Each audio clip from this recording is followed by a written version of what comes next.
কড়াই বসিয়ে দিব। আগে থেকে যে তেল ছিল ওই তেলে দিয়ে দেবো পেঁয়াজ কুচি, ভালো করে একটু ভেজে নেব।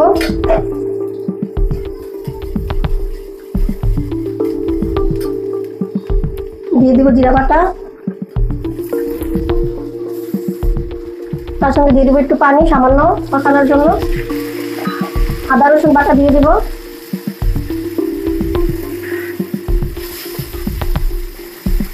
দিয়ে দেবো লবণ, হলুদের গুঁড়া দিয়ে দেবো, মরিচের গুঁড়া দিয়ে দিব। ভালো করে কষিয়ে নেব। ভালো করে কষিয়ে নিয়ে দিয়ে দেবো কচুর ছড়ি, দিয়ে দেবো কচুর ছড়ি।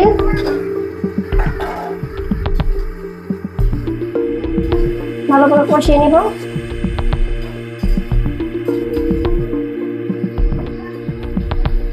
ফিরে আসলাম 10 মিনিট পর, দিয়ে দিব পানি।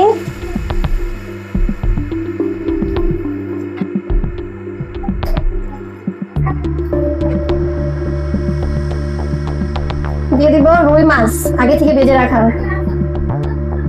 দিয়ে দেবো 1/2 চামচ জিরা গুঁড়া,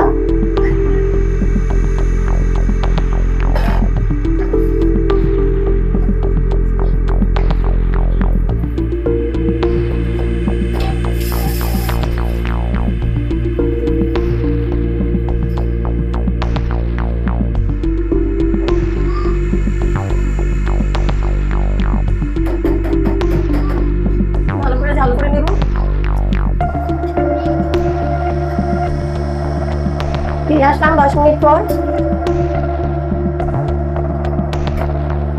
হয়ে গেছে আমাদের তরকারি। এখন উঠিয়ে নেব, চুলা অফ করে দেব। হয়ে গেছে আমাদের ছুরি তরকারি। ঝোল এমনিতেই টেনে যাবে, ছুরি তো এমনিতেই টেনে যাবে। বেড়ে নেব।